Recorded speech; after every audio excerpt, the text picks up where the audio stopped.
নমস্কার বন্ধুরা, চলুন আজ দেখে নিই কেরালা স্টাইলে একটি ফিশ কারি রেসিপি।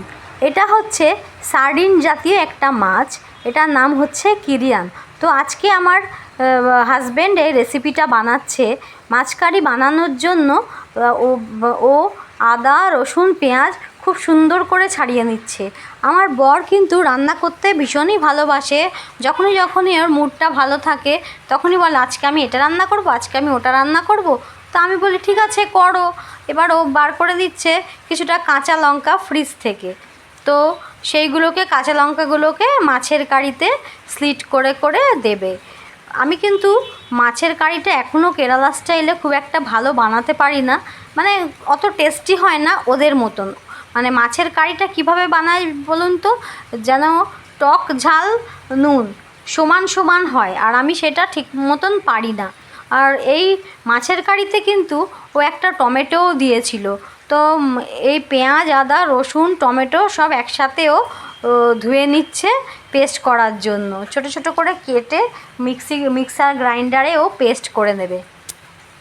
তা আমার যেহেতু মালায়ালির সাথে বিয়ে হয়েছে, তো সেহেতু আমি সব রান্নাই মোটামুটি করতে পারি, কিন্তু এই ফিশ কারিটা আমি খুব একটা ভালো পারি না, সেই জন্য আমার হাজব্যান্ডই বানায়। আর আমি কোনো দিনও কিন্তু ও কীভাবে ফিশ কারিটা বানাচ্ছে আমি দেখিনি। আমি একটু রান্নাঘর থেকে ছুটকারা পেলেই বাঁচি। তো আজকে যেহেতু ভিডিও করছি সেহেতু আমি দেখছি ও কিভাবে সমস্ত কিছু বানাচ্ছে, আর আমিও শেখার চেষ্টা করছি। তো আদা রসুন পেঁয়াজ টমেটোর মধ্যে ও কিন্তু হলুদ ধনে পরিমাণ মতো সব কিছু দিল, আর তার সাথে দিল 1 চামচ লঙ্কার গুঁড়ো। আর ও কিন্তু কাশ্মীরি রেড চিলি হোল যেটা আছে সেটা আলাদা করে মানে একটুখানি আগুনে টেলে নিয়ে গ্রাইন্ড করে রেখে দিয়েছে তরকারিতে দেবে বলে, যাতে রঙটা খুব ভালো হয়। ও তার সাথে আবার নুনও দিল। এবারে ও থেকে ওয়াটার পিউরিফায়ার থেকে খানিকটা জল নিয়ে এটাকে পেস্ট বানাবে। তো যেখান থেকে ওয়াটার পিউরিফায়ার নিল ওটা কিন্তু আমাদের 3 নম্বর কিচেন, ওখানে কিন্তু কাঠের জালেরও ব্যবস্থা আছে, গ্যাসও আছে। তো আমি এই রান্নাঘরটাই ব্যবহার করি, আর যখনই মাছ রান্না করি তখনই আমরা মাটির হাঁড়িটা ব্যবহার করি। মাটির হাঁড়িতে নারকেল তেল সর্ষে মেথি দেয়া হলো। এই পর্যায়ে কিন্তু হিঙের গুঁড়োও দেয়া হয়, কিন্তু ও ভুলে গেছিলো দিতে, ও কিন্তু পরে দিয়েছিল। তা মশলাটা পুরো গ্রাইন্ডেড মশলাটা পুরোপুরি হাঁড়িতে দিয়ে এই মশলাটাকে কিন্তু ও এখন কষাবে। তো বলা বাহুল্য আমাদের না 3খানা কিচেন আছে। ও তার মধ্যে এটাও বলতে ভুলে গেছি আপনাকে, এই যে কেরালার একটা তেঁতুল পাওয়া যায় সেই তেঁতুলটাকে ও আগে থেকে কিন্তু খুব ফুটন্ত গরম জলে নুন দিয়ে ভিজিয়ে রেখেছিল। এবারে দিয়ে দিচ্ছে সেই বললাম না কাশ্মীরি রেড চিলি পাউডার গুঁড়ো করা রয়েছে সেইটা।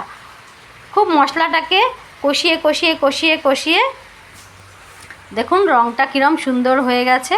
তার মধ্যেও এখন ভেজানো তেঁতুলগুলো দিয়ে দিল। এটা কিন্তু আমাদের ওই লম্বা লম্বা তেঁতুল না, এটা চালতার মতন একটা গোল তেঁতুল হয়।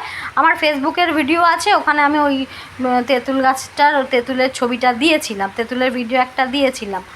তো আমি বললাম কী হলো জল দেবে না? বললো হ্যাঁ কষানো হয়ে যাক আমি জল দিয়ে দেবো। তো আমরা পুরো রান্নাটাই নারকেল তেলে করছি।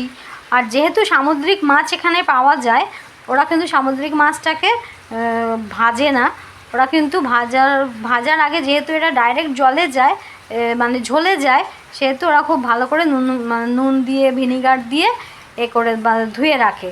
তার মধ্যে দিয়ে দিল ফুটন্ত গরম জল। আর আমি এই মাছটা ভালো করে ধুয়ে ধায়ে রেখেছিলাম, এটা হচ্ছে কিরিয়ান ফিশ। ও এখন মাছের ঝোলটা ফুটে গেছে, ঝোল না ঠিক কারি মতন হয়েছে, ফুটে গেছে। ওর মধ্যে মাছগুলো সব দিয়ে দিচ্ছে, আর স্লিট করার যে কাঁচা লঙ্কা আছে সেটাও এখন দিয়ে দিচ্ছে।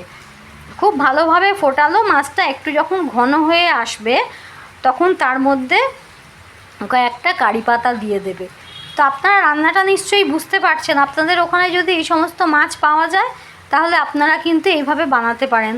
আর কেরালায় এরা মাছ কিন্তু একদমই ভাজে না, শুধু ফিশ মোলি বলে একটা রেসিপি আছে সেইটার সময় মাছটাকে ভাজে। গোটা গোটা কারি পাতা দিয়ে দিল, এবার ফুটে যাবে। এর মাঝখানে কিন্তু ও হিংও দিয়েছিল, আমি সেটার দেওয়ার ভিডিওটা একদম শুরুর দিকে দিয়েছি। তো এই দেখুন আমাদের কমপ্লিট রান্না হয়ে গেল।